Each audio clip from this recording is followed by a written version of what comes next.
Welcome to another episode of Hats Off, guys. I'm 8,000 something foot elevation, a mountain in New Mexico, very close to Colorado. I'll be spending the day in Red River, tourists, antique shops. You guys know the drill. Um, it's paradise here. You might hear some coyotes, and there was a lot of activity a few minutes ago. That's why I delayed this video. But nature has its sounds. Last night was so beautiful. It's pitch black on the mountain. It's pitch black. I have never in my life, I'm 50 years old, I have never in my life seen the night sky as I saw it last night. Yeah, it's awesome. I'm more convinced than ever. Beautiful holography. It's not real. All right, let's get on. So I believe that we ended, I believe that we ended around, when did we end? Right? Oh, 1414. That's right. Yeah, we ended around 1414. Because I told you guys in 1408, the king of Hungary, Sigismund von Luxembourg, he reformed the Societas Draconis. We talked about that. Yeah, we already covered that. This Order of the Dragon was essentially reborn from a more ancient fraternity of kings and nobles. It is the order that Vlad Dracul was basically born into, the one we know as Dracula, who has been badly demonized because he went to war with the establishment. He went to war with the church and won for a very long period of time. But yeah, Vlad Dracul has a we're gonna get into it. I have a video on Vlad Dracul, but we're gonna get into it here too. So because he does have some history with some Jewish merchants, it's pretty interesting. But let's see, 1409. In the year 1409, I believe that's the last year we covered. I'm not sure, or if it's novel. A Chinese navigator Cheng Ho directed a fleet of the largest seagoing ships ever constructed until that time. Now, the dimensions of these ships that are mentioned in like 1421. Uh, there's a few authors that have specialized in this genre of information. Uh, Chinese histories are not very well known to the West, but it's the Chinese fleet sailed to Ceylon in the Indian Ocean, and the Chinese erected an upright slab inscribed in three languages commemorating the visit. These three languages were Chinese, Tamil, and Persian. These are the three great languages of the East. This is over 600 years ago. It's like 600. Let's see, I'm gonna say 614, 615 years ago. So the Chinese imperial policy was to parade the wealth of the empire and exhibit its magnificence rather than dominate over its satellite nations. The Chinese were basically just they wanted bragging rights, and that's what they did. They sailed a gigantic fleet of Noah's Ark sized ships, gigantic barges. One ship would have a zoo on it. Another ship would have beautiful dancers and women. Another ship would show all kinds of amazing armor and arms, weaponry. Another ship would show all the different types of textiles. Oh, yeah, it's crazy what they did. And they just went all the way up and down the coast. Indonesia, Asia, Ceylon, all of them Chinese, because I don't know the full extent, and I don't even think it's covered in that book, 1421, but it's amazing. In this same year, uh, in Korea was pub. Oh, in this year, Korea published its first text using movable type. This is the predecessor of like the printing press. They were using movable blocks, symbol blocks that conveyed messages. But it's the first example. The so Korea actually lays claim to the movable block before the West did. Huh. This is in Daniel Borsten's book. I know it's a good book. I've plugged it before. It's called The Discoverers. So now we get that's a little back. I think I just backtracked maybe one or two dates. I'm not really sure. I'm not really sure, guys. Everything on this mountain, all sound is magnified. Woodpeckers. There's a road pretty far away, but the sound just it's a mountain. Everything echoes. So crazy. It's crazy. So still with okay, the year is 1414. This is a very interesting uh This is how calendars work. Calendars are always cross calendrical parallels, where calendars are always self-referencing. It's very interesting. So the year is 1414 AD. That is 1000 plus 414. 414 is 138 times 3. So 414 is a Phoenix number. So we have 1414 AD, Anno Domini, which happens to be the 3312th year since the Babel reset. You guys know I've gone a lot of detail about the Babel reset. That only in a simulated context could the story of the Tower of Babel be true. Only by altering fundaments of programming can you change how people process information and create 70 languages in an instant to prohibit people from coming together to finish an architectural project that you found threatening. Yeah, this is the controllers. They manipulated the program, and they did this in 1899 BC, which was the year 1996 Annus Mundi. Now, when this was effected, it started a countdown to this year of 3,312 years. This is the Phoenix number. It's divisible by 414. And this is 1,414 AD. This just shows you that the calendars are always self-referencing at key nodal points. We see this all the time. I've given you guys at least 500 examples in my published books and in my videos. This is just another interesting one. Also interesting is that this is 1,998 years to the fall of Judah, from the fall of Judah in 585 BC. So that's 666 times 3. So 666 times 3 years from the fall of Judah lines up calendrically with the fact that this is also the 888th year of excuse me, since the beginning of the start of the Anno Domini calendar. Remember, the AD calendar didn't begin 1,414 years ago. It was created in 526 AD by Dionysius. He was an agent of the church. He created it, and I have showed you guys all in my presentations that the Roman Catholic Church specifically created the AD calendar to hide the Phoenix cycle of 552 years, so the public would not be able to count and know when the next big resets were going to occur. And this is not speculation. I have shown the receipts on this. You need to look at that video, the harrowing truth about the Anno Domini calendar on YouTube. Well, let's see. In this year of 1414 AD, the Chinese navigator Cheng Ho brought a giraffe from Bengal to China. This is very interesting. I mean, this is very. Uh, it was a big deal in China. Hundreds of thousands of Chinese saw this. It was like a huge attraction. This giraffe was taken everywhere. They had never seen a creature like this ever. They almost, they associated the giraffe to a mythical Chinese creature called the Kairen. And, well, it's got different names. It has different names. Another one was Kialin. But it's in Chinese dragon tradition. So when they saw a giraffe, it literally started a whole phenomenon of some type of worship.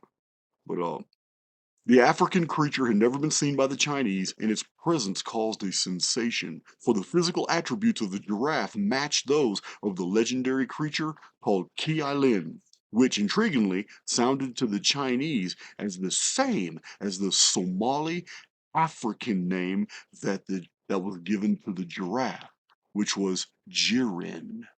That's pretty interesting.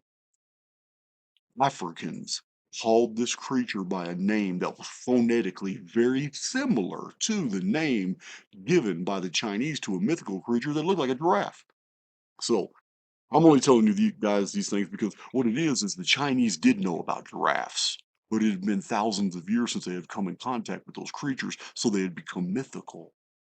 So in the next year of 1415 AD, John Huss of Bohemia, a scholar priest from Prague, was a moral reformer and sought to open the eyes of the people to see the corruption of the Roman Catholic Church, the papacy, the clergy who were growing fat and rich off the work of Europeans. He sought to read the scriptures to the people in Bohemian, for which Rome labeled him a heretic for this. Imagine that. All you want to do is read the Bible in the native language of your people because they don't understand Latin and they're forced to go to mass and listen to some stranger read passages and then tell them what those passages mean. This is the filter that it was created by the Roman Catholic Church. People don't realize Protestantism was so new and it was such a revolt against the church. They hated it. Even today, the Roman Catholic Church can't stand Protestants. At one time, the Church of Rome governed everything about religion in Europe. They did that, and they did it through the papacy. They did it through the clerks, and they did it through the Dominicans. And literally, no one knew the Bible. All they knew were Latin phrases and then the interpretation given to them by the church. Yeah, whole passages of the Bible had been ignored. So the papacy held a council, Constance, to settle the matter of the Great Schism and that of John Huss.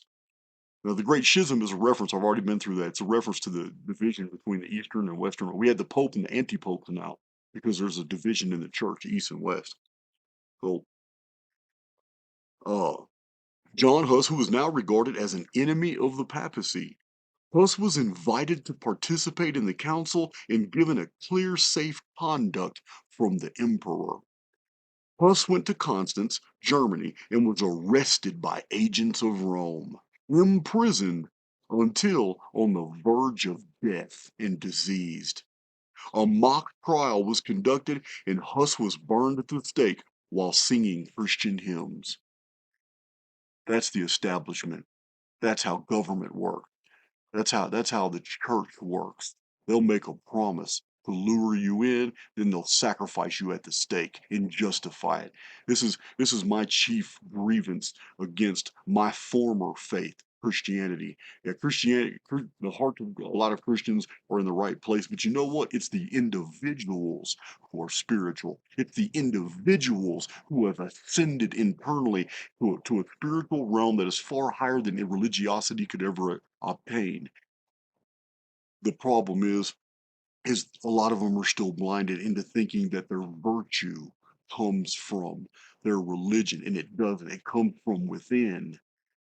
I'm telling you guys, the day is coming. It's coming faster than you think, where Christians again will be torturing and executing people in public arenas, and they will go to sleep at night, even though they have murdered men, women, and children, innocents, in the name of God. They will think they're doing God's service, and they're gonna get empowered by both the church and the state to do it. Promise you, it's coming. It's coming, guys. So his unfair death then lit a fire in Christian Bohemia that shocked Europe and stupefied Rome. I love this part of the history. This is the whole history of the death of John Huss and what happened after this is shocking. It shows that when a one people, one minority come together with a cause, they are unconquerable. The War of the Bohemians against all of Europe is fascinating, and it's hardly ever even spoken about today. We're going to get into it here. So, uh, enraged, the Bohemians, who are now called Hussites, led a full-scale insurrection, feeling this was an act of holy war. Pope Martin V called for a crusade against Bohemian. You imagine that? The Crusades were supposed to be only against uh, going to liberate Jerusalem, but all that was fallacy. I've been through that many times in your presentations. Every bit of that was a money grab. Hurry up and send the men out there so they can die and get maimed or whatever, and then while they're gone, or if they don't come back, we can go ahead and burn their wives at the stake, accuse them of witchcraft, and then the church and the state can split all their estates and all their stuff, sell all their holdings, and get rich. This is exactly what the Crusades were about. It was a land grab by the Church of Rome and by all the governments of Europe, the monarchies who are corrupt, the elite who work deals with them. This is what it was about. So Here's a crusade. Then they did a crusade against the Cathars and the Waldenses, and this is when the church literally exterminated all these people who had original Christian documents, and they had these things that were. Hold on just a second. You come out. This is the Arcades TV. It's informal. Believe me, they're not going to crucify me. Thank you. Good morning, Maurice. Hey, good morning, Jason. I'm in the middle of a video. You're more than welcome to listen. Yeah. Explain. I thought you were already talking, so we were being quiet. Yeah, you're more than welcome to listen. This is a deep historical deal. Good, good. So anyway, guys, the Bohemians were enraged in the Roman Church since they had broken precedent with the actual genocide of the Cathars and the Waldenses. Now it was very easy to declare a holy war against the Bohemians. When the Bohemians under John Huss had revolted against Rome, this right here had spread a wildfire throughout the rest of Europe, and Bohemians from other European countries had returned home. So we have one of the smallest populations in Europe who it's not known for military, not known for anything other than following the dictates of Rome. Their leader was executed after given safe passage to Europe. This enraged the people to the point that they had burned the cathedrals. They had basically stoned all the Catholic priests in the country.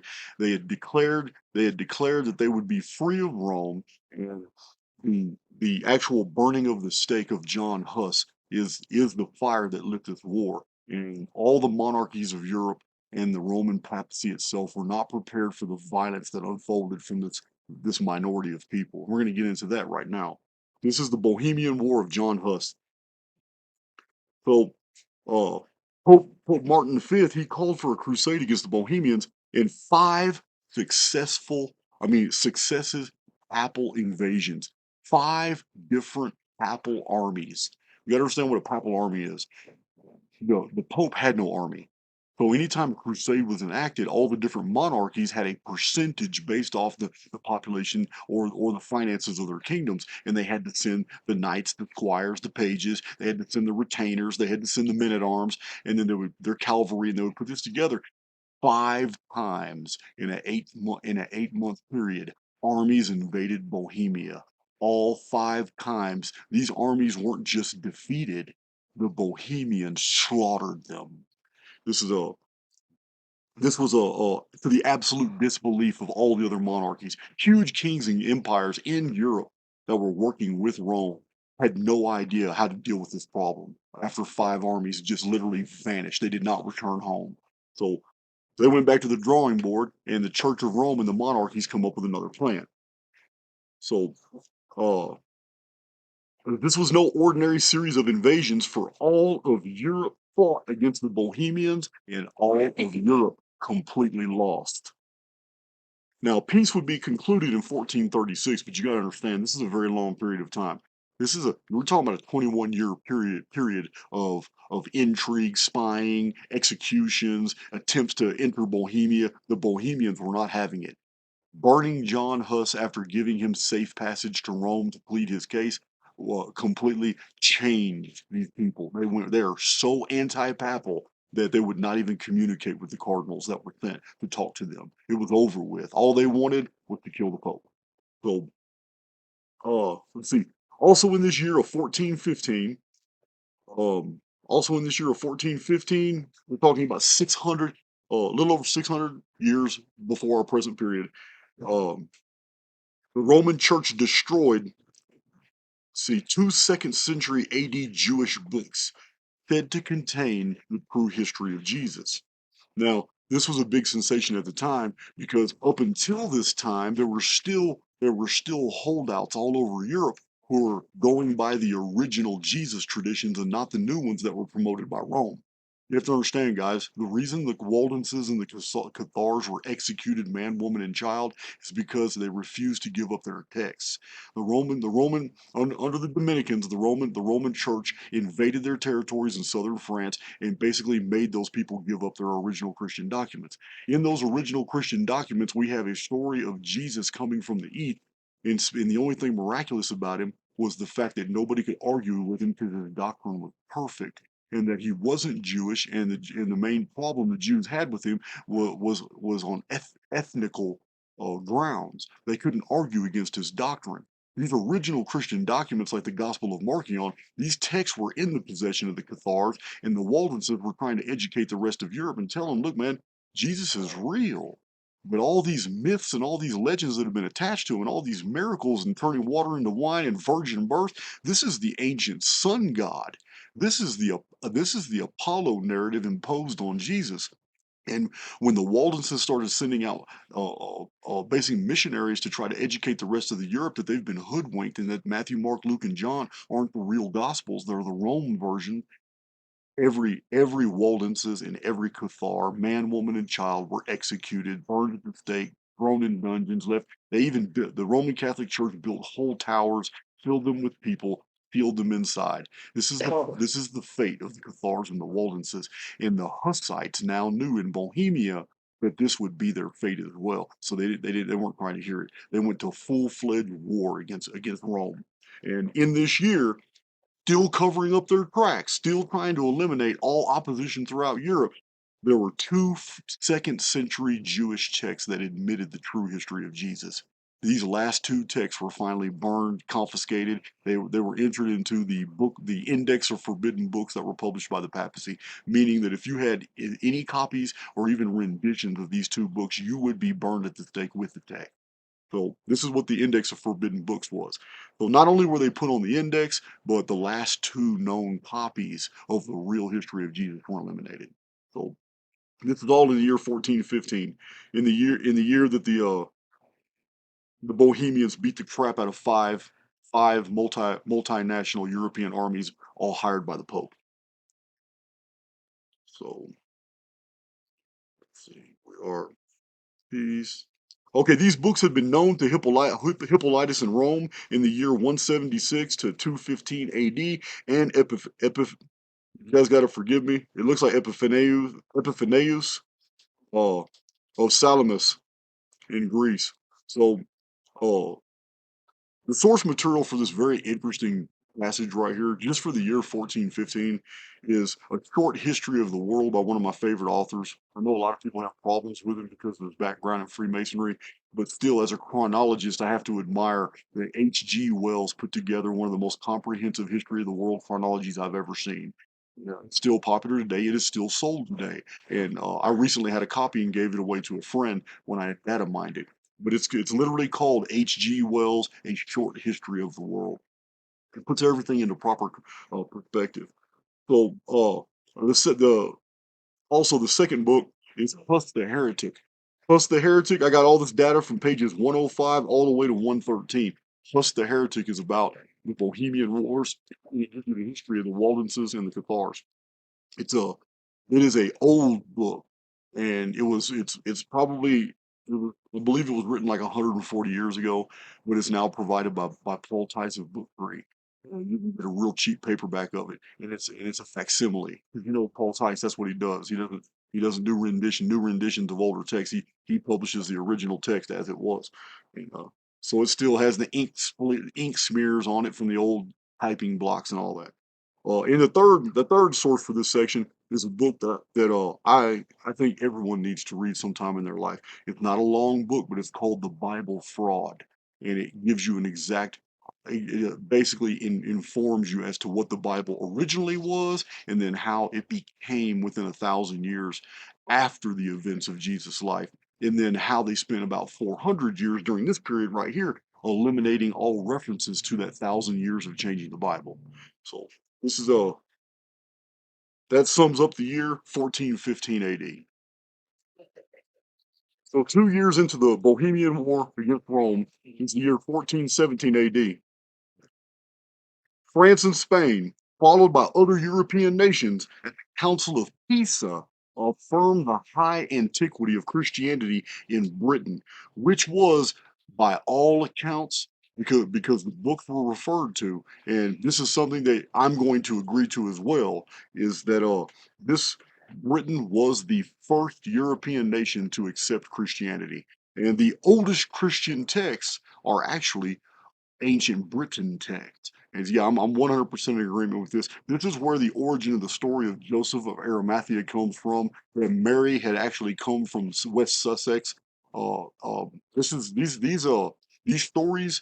There was a lot of text back in the day. There are even texts that confirm that Apollonius, who we know of as Paul, Apollonius actually got on a ship and made it to Britain and spent about 2.5 years doing the ministry there. And even set up a British church.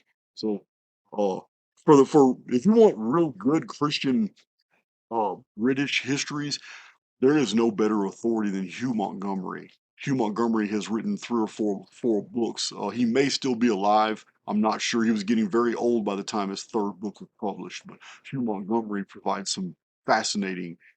He's literally lived in the libraries of England, and he's put all these references together. So there's several good. He's the best one I've found so far. But the source material for that about the Council of Pisa can be read by anybody in a book called Saint Paul in Britain. It's on page 64 and afterward. So 4 years into the Great Bohemian War against Europe in Rome, we get to the year 1419.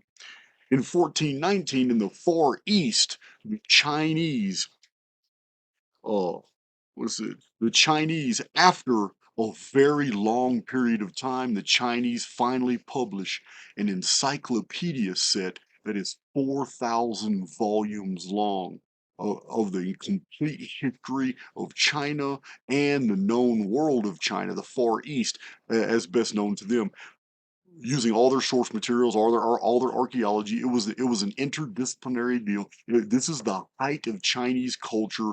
It was one of those times when the Chinese were sending fleets all over the world, and they had literally put together this massive corpus of data. No other nation in antiquity has ever put together a history of the world that was 4,000 volumes long. So this was the year that it was published. They had been working on it for 60 something years. This is the year 1419. The source material for that reference is a book called 1421, and it's all about the Chinese fleets that sailed from 1419 to 1423, all up and down the coast. There is a lot of archaeology and historical texts that are mentioning that the Chinese even made it to Australia, much of Indonesian islands. The Chinese had even made it to North America, but the evidence shows that they didn't make it back. Those that made it in North America stayed, and this is why a very significant Chinese, excuse me, a very significant Chinese population was already in effect in the old West days in the Chinese coolie system. This is what is basically suppressed in the Western narratives, that Chinese people were already here. They were speaking uh, Algonquin dialects, and they had basically assimilated with Native American tribes. But there were Chinamen right here in North America before Westerners even made it to California. So, let's see, this is the year 1419. Uh, right after the 4,000 volume Chinese history is published. Let's see. It was completed by 2,180 Chinese scholars under Emperor Hong Wu. It was 16 years of labor to complete this.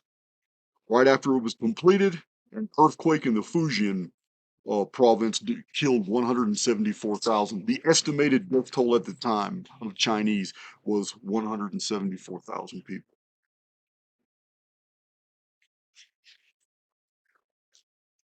And so we get to the year 1420.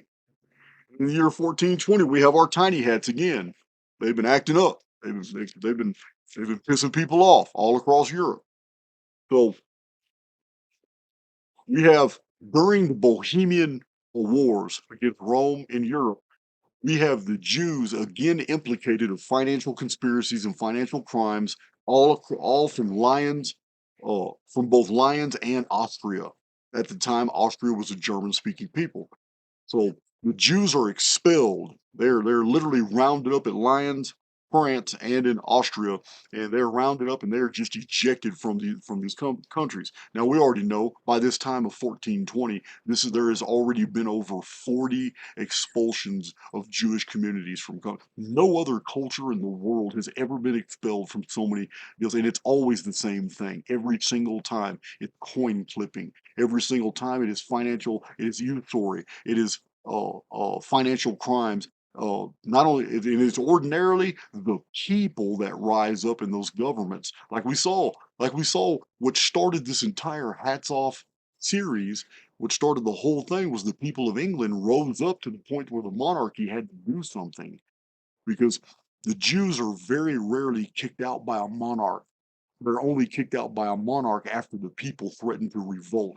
But what's happening is this parasitic culture comes in and basically financially strangles the people. But in order to do that, they have to pay off the government. And this is the cycle that they're always in.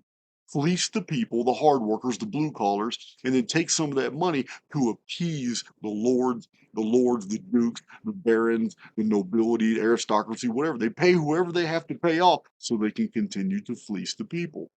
And over, it's the people that come together and finally say, we've had enough. And if their government doesn't do something about these Jews, then we're going to overthrow our government. This is the cycle that I have recorded and shown you guys so far. And this is only the year 1420. It's going to get worse and worse. These people have been ejected out of every single nation in Europe. And it's always for the exact same thing. And the reason a lot of this is new to you guys is because they also own the publishing companies and they've done a very good job of keeping this data from you. So Bohemia had become thoroughly Hussite by this time. The Hussite movement, ever since they burned John Huss at the stake a few years earlier after giving him safe passage to Rome, this movement just grew. And now people who are neutral and weren't really involved have now joined the movement. The Bohemians, now you can't stop a people who are a minority, who are on fire for moral reasons, and their own small army just beat the shit out of 5 continental-wide European international delegations. All five multinational armies were wiped out by the Bohemians. In doing this, in doing this, you can only imagine the fire that was lit in the people because now they feel that they are allied to God and they are unconquerable. And this is exactly what's being shown. They are unconquerable because all of Europe and the Rome couldn't do anything with them. So this is the year 1420 now, and the Church of Rome sought to end the idea of individual peoples possessing copies of the Bible in their own language. Now the Roman Church, not able to deal with the Bohemians yet, they're still moving forward with the agenda that started the Bohemian War. They're now going to basically up the pressure on all the other European countries to not publish Bibles in their own languages. So Rome only approved Latin translations of the scriptures and only to be read by priests on certain days, and only certain passages were to be read. The Holy Roman Emperor-elect Sigismund, also responsible for the treachery and death of John Huss in 1415, this is 5 years now that Bohemia has been at war with the rest of Europe. He builds a sixth army, all international, all different knights, all in their retainer from all these different countries of Europe, and again invades Bohemia with 20,000 soldiers this time. Almost overnight, from all corners of Bohemia, boys and men filled with righteous indignation assembled into an army under John Ziska, a one-eyed veteran and ex-knight. Peasant carts were then armored and turned into war wagons. Calling his men the warriors of God, General Ziska then met Emperor Sigismund on the field of battle several times, and the Bohemians did not lose a single battle. The source materials for 1420 is the book Jewish Supremacism. It's page 199 concerning the expulsions and the reasons why from Lyons and Austria. Also, Second source material on the Hussite Bohemian Wars is Huss the Heretic. That's page 117. So we move to the epic year of 1421. A whole book was published just about this one year, 1421. The title of the book is essentially 1421. Now, 1421 is 500, was actually 602 years ago. As Emperor Sigismund retreated with a much depleted army, two more papal armies invaded Bohemia, totaling over 100,000 men. Rome in Europe's not playing now. They're not sending these smaller 20,000 man armies. 100,000 man army invades Bohemia. General Ziska led the Bohemians in a stunning series of victories, sending both armies fleeing out of Bohemia. In the 52nd year of the Ming Dynasty, in this year of 1421, it was the new Chinese year. This was day one for the new Chinese city. The immense and elaborately decorated city took 3.5 million laborers and depleted entire forests of lumber and the national treasuries. The Emperor of China sent out imperial treasure fleets with vessels larger than many modern ships. The capital ships were 480 feet long, which is the height of the Great Pyramid, 180 feet wide, and they had 9 masts. These fleets set out to map the known world, landing in Australia, Africa, South and North America, even taking specimens of fauna and flora and bringing them back to China. This is right after the publication of the 4,000 volume History of China that 280 something scholars had worked on. Excuse me, 2,081 scholars had worked on. So the survivors returned years later from fantastic voyages, but when they returned, they had returned to a radically different China in 1423. In the 2 years that all these fleets were gone, the Chinese government had collapsed. When they returned, it was a different regime in power. And this is why all these great things that from the 4,000 volume history of the world in China that was published just 3 years earlier, and then now all these discoveries about the whole world, it's the same thing that happened with the Bolshevik Revolution in 1914 to 1917.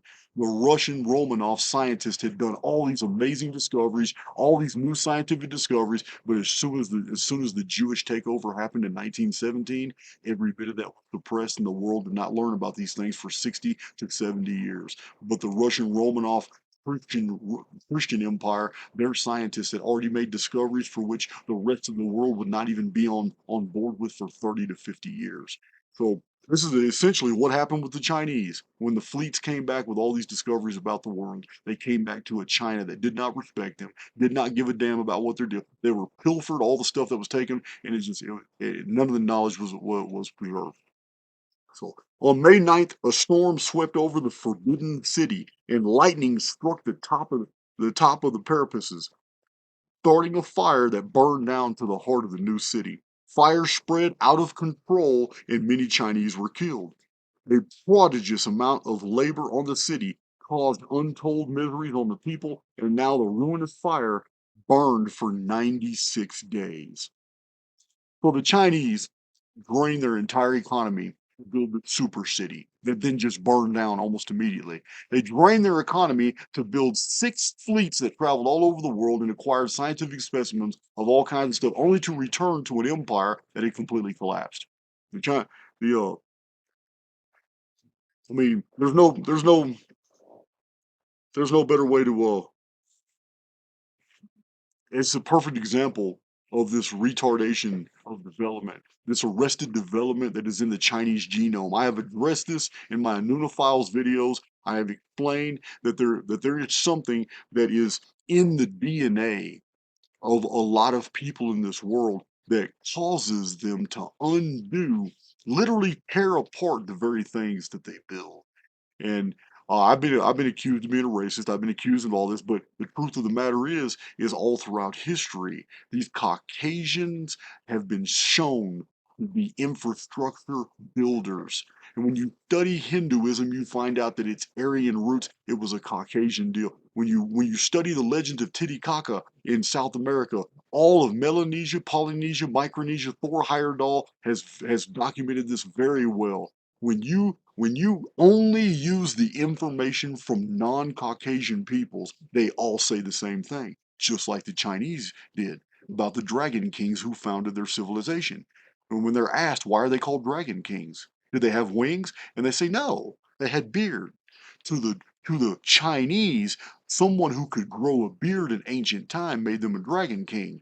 And the dragons were simply rulers who were much more intelligent than the local. They were of a different race. They were porcelain skinned. They were gemstone eyed. These are things that are not at all associated to the Chinese people. Just like the Sumerians. The Sumerians regarded themselves as the black-headed people, and they took great pride in that. And when they showed themselves on their own artwork, they were hairless. They could not grow facial hair. They had black eyes, long, straight black hair like the American Indian. But when they showed the Anuna, they showed Caucasians with porcelain skin, giant, giant eyes. They were always used lapis lazuli for the eyes because it was the only available mineral that was the color blue in all of Sumeria. Yeah, guys, you got to understand the Sumerian texts are packed full with metallurgy, mineralogy, and a lot of very technical mountainous terms. But there are no mountains in Sumer. There are no metals in Sumer. There are no mines in Sumer. So we're dealing with a culture that came from somewhere else that had all these technologies, and they're called the Anuna. This is what the Sumerians called them. And the Anuna on the statuary on the bus are 100% white people. So we have this situation where I've addressed in my Anuna files that it looks like Caucasians are building infrastructures throughout all around the world throughout history, and then when they leave, the indigenous population fall back into their default mode. The default mode is culture bearers. There are no other people in this world that are better culture bearers than the Chinese. The Chinese will maintain a tradition and a culture for 5,000 years unchanged. If there is no outside intervention from someone else, from another culture, if there isn't genius that is attributed from somewhere else that's introduced into the culture, the Chinese will remain static. This is what they have done. So they're not the only ones. We have the same situation in Africa. So we have found these genetic fail safes where creativity is actually it's hampered. And there is this arrested development that is encoded within the human genome, and it seems to affect all peoples except Caucasians. Caucasians build infrastructures, they build institutions. Almost every religion in the entire world, even though it's not really a Caucasian religion anymore, the tenets, those who hold the tenets of those religions admit that it was foreigners who introduced those elements. So even Buddhism, 100% Caucasian. All the Iranian, the whole Zoroastrian, Ahriman, every bit of that. Iranians are Aryan. That's where Iran comes from. So all these things from the discoveries of Thor Heyerdahl and so many other people they have only taken the data that was given to them from the non-Caucasian people and they put the same thing. Viracocha and Quetzalcoatl and Kukulkan and all these ancient gods who were civilization builders had brought a people over who were not indigenous. They were not like them. They were considered godlike. They were a mariner race and they built these fantastic pyramids in these cities and they incorporated all these institutions and then they left, and every time they leave, what happens? The local population goes back into default mode.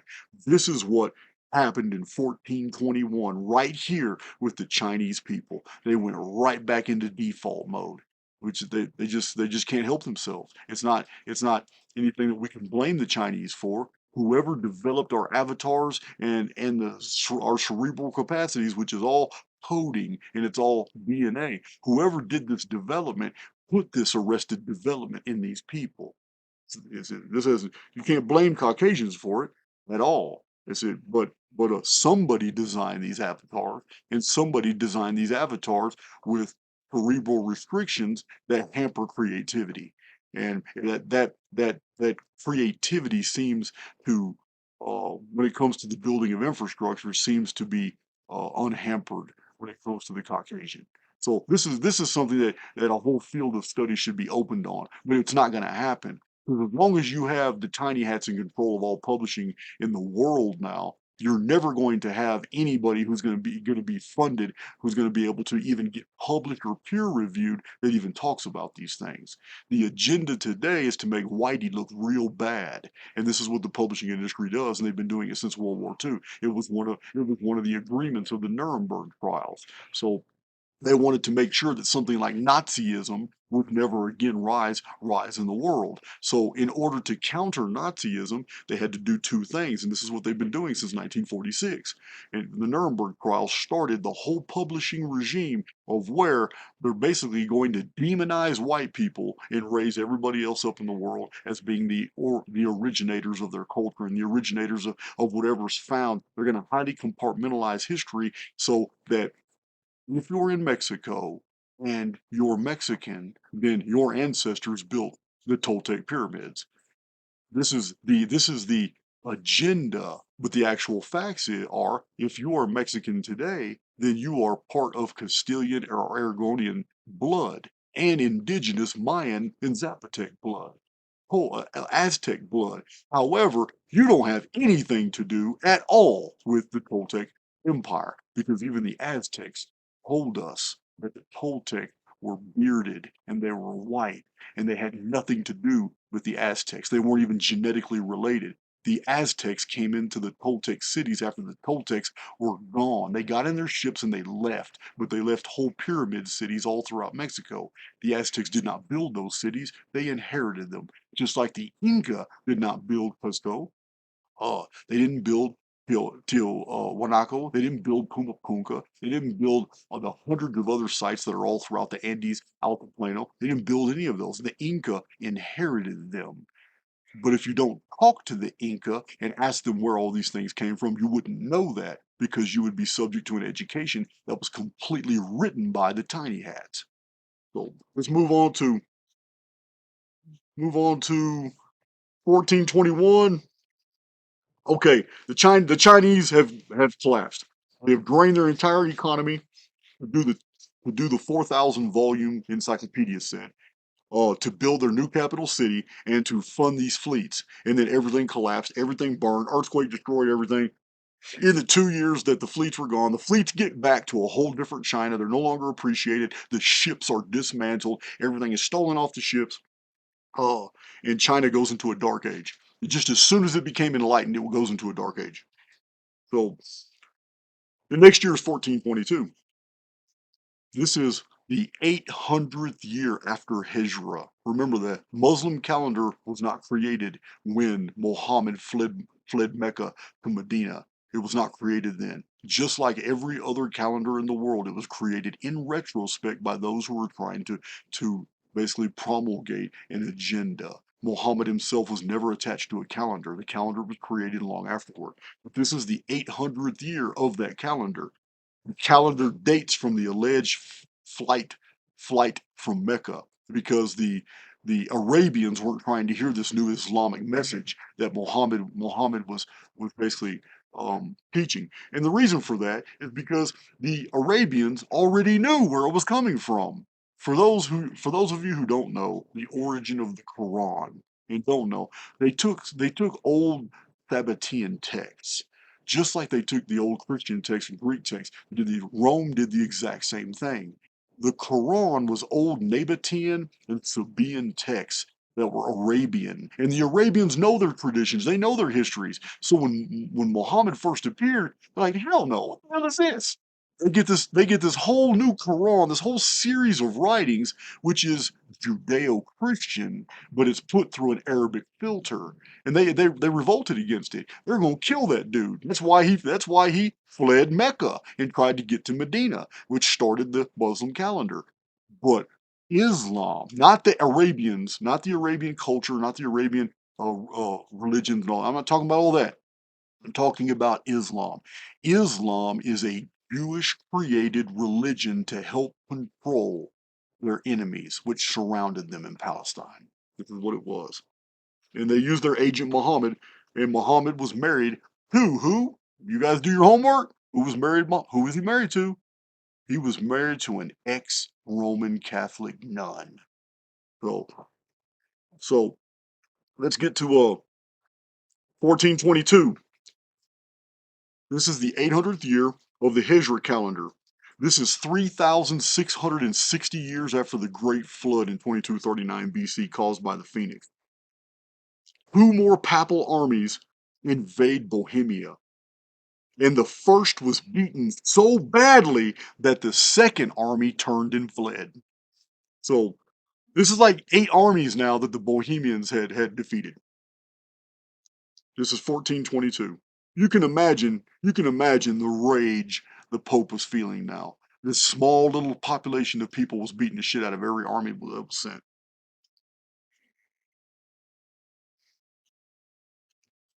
We arrive at the year 1423. And remember, 1422, two papal armies got decimated. Well, actually, one. The other one turned tail and run. And they probably knew what was coming. And remember, the Bohemians were the first to introduce the tank. Now, it wasn't a very sophisticated one, but they took peasant wagons and they armored them, and they put all kinds of weapons on the wagons. And well, the Bohemians would roll the wagons into the enemy forces, and the wagons themselves would cut into the papal armies, and they didn't know how to deal with that. This is mobile siege craft. This is not something that anybody was familiar with. And then out of the war, these are huge war wagons that were put together. And then out of the war wagons, after the wagon had broken the ranks of the enemy, then the soldiers would jump out. And this style of warfare was new to Europe, and this is largely the genius of General Ziska. But in this year, we have some very bad news for the Bohemians concerning General Ziska. But this is 1423 AD. This is 683 years before 2106 AD, return of the chief cornerstone, before the actual Battle of Armageddon. This is first in China. The valuable discoveries collected by the Chinese imperial treasure fleets and circumnavigating the world were suppressed, censored, and literally destroyed. Everything dismantled by the new government in China, which were the Mandarins. In the 2 years that they had been gone, there was a total systemic collapse in China. The Mandarins were now in power, and they were all isolationists. They didn't want to know anything about the rest of the world. Everything was China. Everything had to be just isolationist Chinese. Sorry about that, guys. My finger touched this sensitive pad. Turn the camera off. But yeah, the Mandarins had completely isolated everything in China. I got to make sure this video is going. All right, there. That sun really kills. I can't see anything. So this is 1423. The ancient culture of the Chinese is one that had been first at finding or producing many things, but they remain behind the innovations of Europeans, because in every incident where a genius rose up in China, in the same generation that the genius died, the people suppressed the discoveries. We have this with Confucius. We have this with the I can't remember Talje, what his name is. He introduced the hexagrams into the Chinese divination. Uh, Tao Te Ching or something like that. Every time a genius rises up, even the clockmakers, we have ancient clockmakers. We have Chinese that rose up and created some fantastic earthquake predictors. Not only could they predict earthquakes with these devices that had dragon heads on them, but the dragon head, one of the four dragon heads, or excuse me, one of the 8 dragon heads would actually open its mouth and drop a marble into the mouth of a frog below it, which would tell the Chinese government the direction of the earthquake, and it was precise. These little inventions that they never lasted, because when genius arose, these genetic fail-safes kicked in. In the same generation that the genius died, everything the genius had introduced into Chinese culture vanished. This is happened so many times that we can actually predict the future based off this past phenomena. What I mean is all any intelligence operation or government would ever need to know is, well, shoot, after any reset, we just know we don't have to worry about the Chinese. We will never have to worry about the Chinese in a systemic reset because unless outside elements are coming in to reintroduce infrastructure and technology, they're just going to go back to their cultural failsafe, and which is 5,000 years of doing nothing, inventing nothing, and changing nothing, and maintaining the cultural status quo. So this this is it's a sad state of affairs, but the Chinese are not the only ones. There are many different cultures. There's many different people in the world today that are culture bearers. They are not culture creators. They only carry and maintain what has been given to them. Let's see.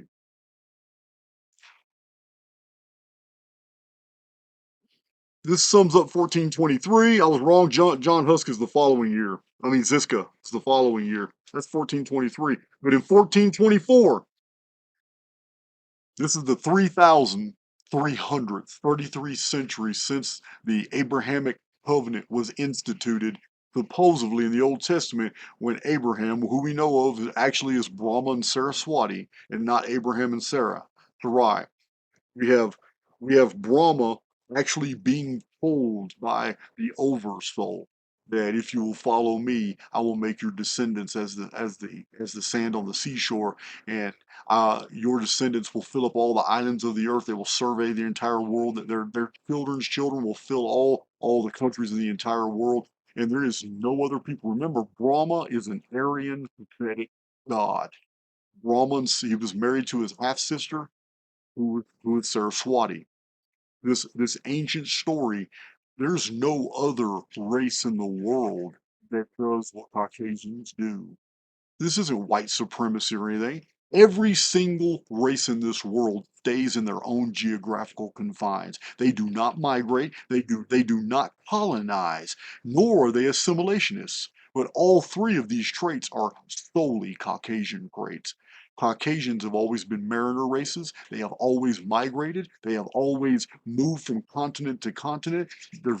Caucasians have always been very, very nomadic. Every other race in this world stays within its own geographical territories. They do not leave. American Indian tribes, they stay in North America and they go along, they follow the buffalo. The Chinese have always stayed in China. And all the other cultures have stayed. The Africans have always stayed in Africa unless other people were using them for human chattel.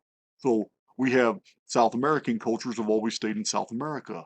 We don't have that with the people who descended from the basically Hurrians, the Hurrian stock people. We call them Aryans today, but the original were the Hurrian people.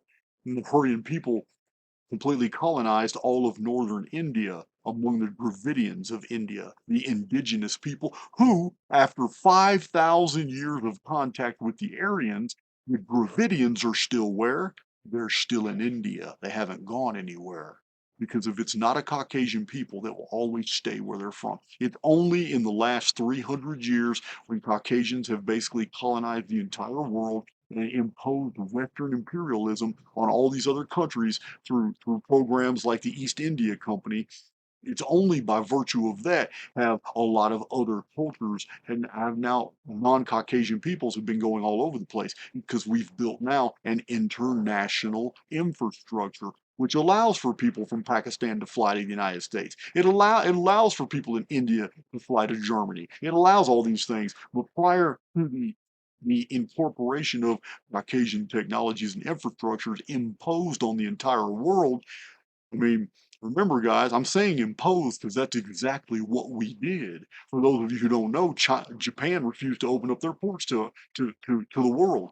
Japan wasn't going to have anything. They were totally isolationist. But the United States sent a naval fleet to Japan, and we threatened to cannonade their paper cities if they didn't open up their ports to trade. And since then, the Japanese have shown their genius in the ability to make micro everything that we have engineered. Every discovery and everything that we have ever come up with, the Japanese did it better.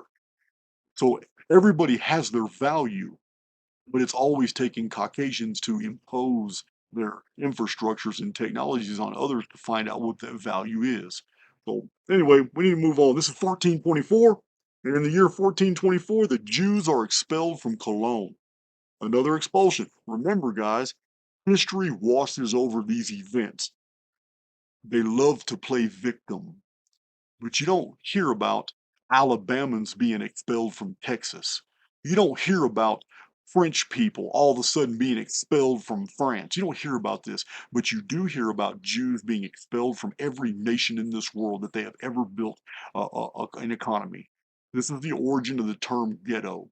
Ghettos were very offensive to Europeans in the past, and the reason the ghetto was a Jewish community. And normally the ghettos had a lot of money, more money and more affluence than the actual Europeans that they lived among, the host nations. The Jewish the Jewish penchant for building communities in all little satellite communities is the fact that they're not assimilationists. This is very offensive to the Caucasian mindset. Caucasians are assimilationists, and this is because they're very spiritual people. To be an assimilationist means that even though even the Vikings were the same way. We have the tradition of Ibn Fadlan, which is amazing. An Arabic Saracen, Muslim warrior who gets caught up in the wrong place at the wrong time, and the Vikings take him in, and he spends years. These are the travels of Ibn Fadlan. Ibn Fadlan stayed with the Vikings and learned their culture and wrote all about it. He was absolutely fascinated because he was alone, he was a stranger, he was a different race. The Viking treated him as family, and they raised their shields in his honor as long as he walked among them. But they told him equally, if they catch him among the ranks of the enemy, he will be treated as one. This is a tenet of assimilationism. You become family because you've decided to be here. Caucasians have always been assimilationists. We have taken elements from other races and incorporated them into our communities without offense. We don't really care. Even in Texas, we have all kinds of foreigners coming in, and we treat them as Texans. This hospitality has never been shared in the Jewish culture. This is the origin of the ghetto. The ghetto was a micro community within a host nation that had its own economy, it had its own laws, it had its own rights, privileges, and immunities, and you could only be Jewish if you were there. You had to marry into a Jewish family. You cannot intermarry into the locals, except where it would gain the community advantage by infiltrating a host nation's political arena. Then there could be intermarriages, but it was always very, very carefully documented the lineage of every Jewish family because it was traced through the mothers, which was 100% of Babylonian practice. So we have in 1424 the Jews are expelled from Cologne. Like I said, they want to be victims, but the truth of the matter is it takes a whole lot for a host nation of assimilationists to finally get fed up and kick out a whole people because white people have never been that type. We've never been that type of person. That's the type of character trait that has been imposed upon us by the tiny hat publication empire. But that's not how we are. We are 100% assimilationists. This is a part of the old Brahmic code. The old Brahmic code was basically go build our home anywhere, but anybody who wants to join that home is welcome. This is not the Jewish trait, it's just the opposite. The Jewish trait is the Jew first, then the Gentile. It's all about Jewish supremacism. Everybody else is Goyim. Goyim is cattle. If you're not Jewish, you are considered an animal. And this is why in the Jewish faith in the Talmud, it is very acceptable to do all kinds of sexual assault practices against members of a different race. As long as they weren't Jewish, in the Talmud, it's acceptable. 1424, the Jews are expelled from Cologne. And John Ziska, the great Bohemian general and hero of the people, he dies from the plague in this year. It's a slow death. He has time to tell his people because he knows he's dying. He appoints this guy um, named Prokop. He appoints this guy named Prokop and tells his own people, you need to follow Prokop. And when I die, you need to peel the skin off my body and you need to make a war drum and make a huge giant war drum using the skin of my body and you need to beat on this drum because my spirit will invoke terror into the hearts of the enemy. And that's exactly what the Bohemians did. When John Ziska died, they flayed him. They took the skin off, they dried it, cured it, and they made a giant drum using his skin. And that drum became famous in Bohemian history. It is the drum of Ziska, and it is what they used in all their subsequent battles.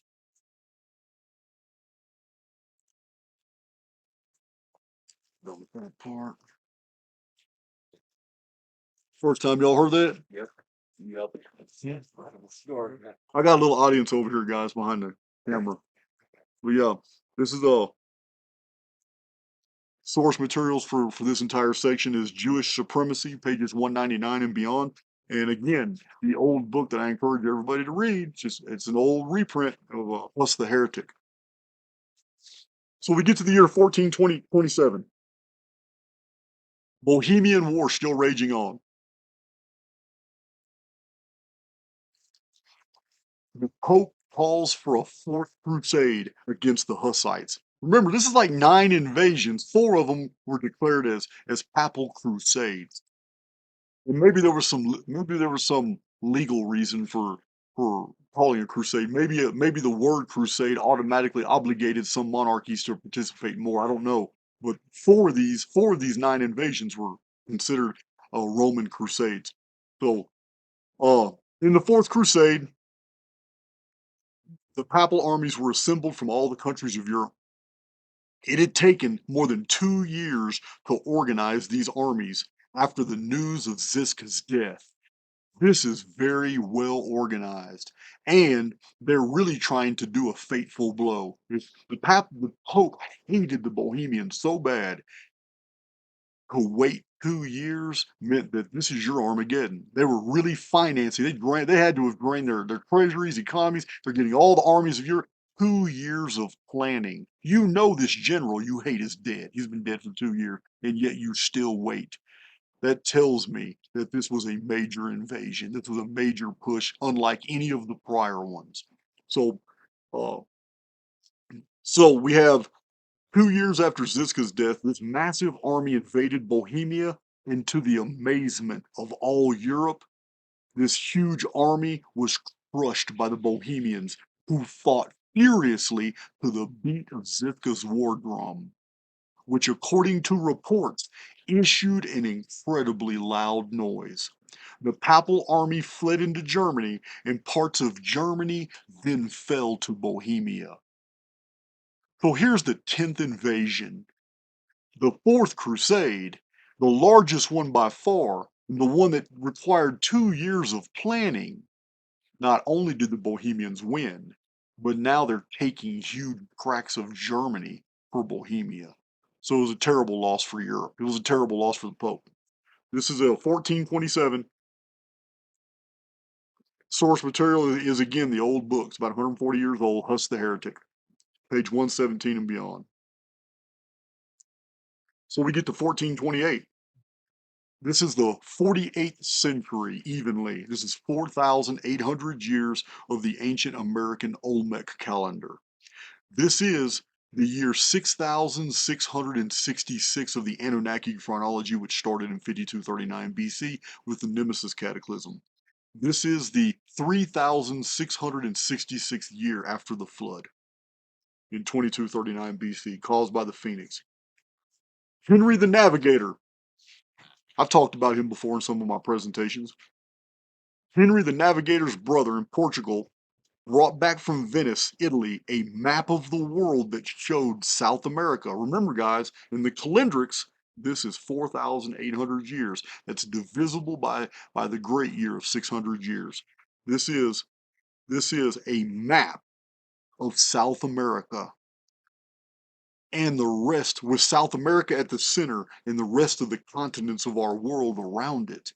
So this was a maritime empire that considered South America as the center of rule. That's what this map shows. And it's in the year 1428, before Columbus even made it to the Americas. Before Amerigo Vespucci even sailed to America, there's already a map that shows America as the center of the ancient world. And it is brought by Henry the Navigator of Portugal. It is brought back from Venice, Italy. So, Portugal actually means Port of the Gauls, and I've shown you in my Chronicon presentations before. The Gauls, or the ancient Galutha, which was a branch of the Sumerians, not the Sumerians of the Near East, the Cimmerians. The capital in the Old Testament of Samaria was the capital of the 10 tribes of Israel. And this is also in their history. We have in the Scottish Rite and we have in the Scottish Declaration of Arbroath, we have a historical text where the Scots admit that they come from the Scythians and that the Scythians themselves had come from Samaria. Like I said, in the Old Testament, Samaria was the capital city of the 10 tribes of Israel. So the Scots themselves in the Declaration of Arbroath even say that we are descended from Bicumri. And in the Old Testament, you know, Bicumri is the house of Omri. And the house of Omri is the Israelite royalty that declared war against the Jews in the Old Testament. So this is 1428. It's just very interesting that we have the calendric for ancient America lining up with the fact that the Western world just received news of an ancient map that concerns an America that hadn't even been discovered yet, according to the narrative that's been passed down to us. But we know it was. We already know Phoenicians were here, Romans were here, Libyans were here. We already know that the pirates of Cyprus had had navigated to ancient Mexico. There's Egyptian, Libyan artifacts, and Egyptian demotic has been found in petroglyphs in Texas. We already know there's a lot of traffic to the ancient Americas. It's the Jewish controlled publications that have created this whole bullshit narrative of 1492 and what had actually happened. We're going to get to that in the next presentation about what really happened in 1492.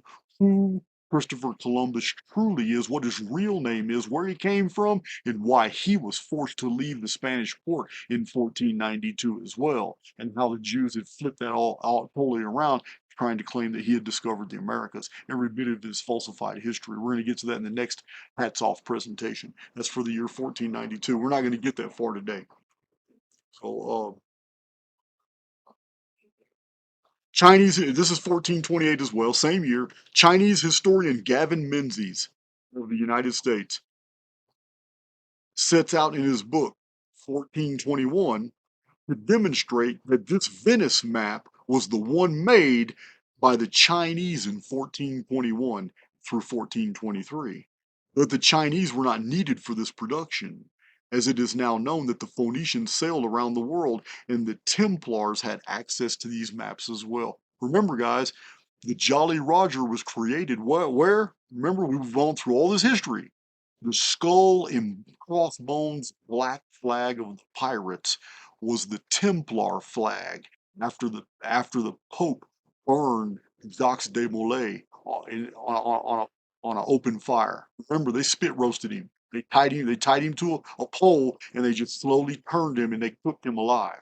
And when they did that to Jacques de Molay, the Templars changed their flags to the Jolly Roger, and the Templar fleet became organized piracy. They became the most terrible pirate force in the Mediterranean and in the Atlantic, and they took everybody's shit. This the whole narrative that's been passed down to us that the Skull and Bones, Jolly Roger, these were just bullshit pirates. No, they were highly organized. They disrupted all papal shipping. In fact, the papacy even quit financing the shipyards and shipping guilds because it became moot. Anything that was sent out onto the water, the Templars took it after the Templar War. So, so yeah, all that's this is when all the trade and all the mercantile affairs, everything was done on land. The Pope just quit sending things out on water. Didn't make sense. It was the worst thing the Pope could have ever done was go to war with the Templars. So that was 1428. I read Gavin Menzies' book. I quoted it several times in here. 1421. It's fantastic. It's awesome. So we get to the final year of this presentation. This is the final year of this episode 3 of Hats Off, because episode 4 we're going into a lot more detail on this great war of the Bohemians and what was going on in Spain, in the kingdoms of Aragon and Castile. and what the Jews were up to, and what they ultimately suffered behind these machinations. That's the next episode. But in 1431, in this year, three more crusades back to back were called against the Bohemians. Yeah, the Pope was furious that he had just lost this massive army, and whole kingdoms in Germany were carved out and taken by the Bohemians. So three crusades back to back attacked the Bohemians. One army concentrated on retrieving the lost German territories, and in this they did succeed. Which to me, as if I was a military tactician, I would do that too. Because if I'm a small country of Bohemia, there's no way I'm going to be able to defend foreign holdings when I'm fighting the whole of Europe. It's not going to happen. So I would let them get that back, but I would do a scorched earth policy. I would make sure that in the future they would not want to retake anything again. I would punish them that bad, but I would let them get it. So one army concentrated on retrieving the lost Germany. Because the Hussites defeated one of the papal armies, but the third papal army was totally butchered to a man. The Bohemians did not let a single survivor leave the battlefield. The papacy in Rome unsuccessfully launched multinational armies 9 times against Bohemia simply because they asserted their divine right to read the Holy Scriptures in their own language. A seed planted by the reformer John Huss that started this presentation. Today, these people populate the Czech Republic and Slovakia. That's who they are today, the Bohemians. And in this great square of Prague stands the proud statue of John Huss today. On May 30th, in the same year of 1431, remember our presentation started with John Huss being falsely uh, led to Rome on a promise of protection, but he was burned at the stake. And now we end this presentation with 1431, where someone else who was promised protection, and now she's burned at the stake. Her name is Joan of Arc. Again, it was a Roman conspiracy. But on May 30th, Joan of Arc was burned at the stake as a heretic in Rouen, France, by the British after inspiring the French to rebel against the British. The Roman Church and Britain feared her influence and despised her role in the liberation of France because she was a female. Remember, the Pope had a problem with France. Remember the incident with the anti-popes. They were scared now, like, damn, man, the French people have the power to really divide the whole Roman Church. So yeah, the Romans sided with the British, and she had to go. She had too much power. All she had to do is pull a sword out, and the people would follow her to war. So uh, this was uh, this was the burning of Rome. Now I'm gonna entertain something, man, because we gotta put our tinfoil hat on for a minute. I don't know if this is true or not, but I can't in all honesty finish this presentation by telling you that she was affirmatively burned at the stake. This is what the this is what the establishment history books tell us. But there's some pretty good uh, academic research out there that shows that a substitute was provided, and that another woman who was gagged was dragged out there, and she was burned at the stake instead, and it wasn't Joan of Arc, and that Joan of Arc was actually married into the French aristocracy, and her identity was changed, and that she lived to a long life and had kids. There is research out there that promotes this. I don't know. I'm going to let you guys decide which one is true, because we just don't, at this time, I mean, we're talking about events over 550 years ago. There's really no way to verify which one's true and which one's not. But uh, those who claim that Joan lived on and that a substitute woman was put in her place uh, say that she eventually married Sieur des Armoy at Metz, and even having a family together. So we don't really know. We really don't know. But history is full of all these weird synchronicities. Like I started this presentation with John Huss's burning at the stake. Now Joan of Arc or another woman in her place burns at the stake at the same time. But when great people die in the same year, great people are born. I've shown this many times in my presentations, in my published books. And in this year, in 1431, one of the greatest historical figures ever, who has been demonized more than anybody because of the tiny hats, can't stand him, and Rome can't stand him. But in this year, Vlad Dracula was born. We'll be getting into Dracula's history as well. All right, guys, this ends this presentation. I hope you guys enjoyed it. But this sun is kicking my ass.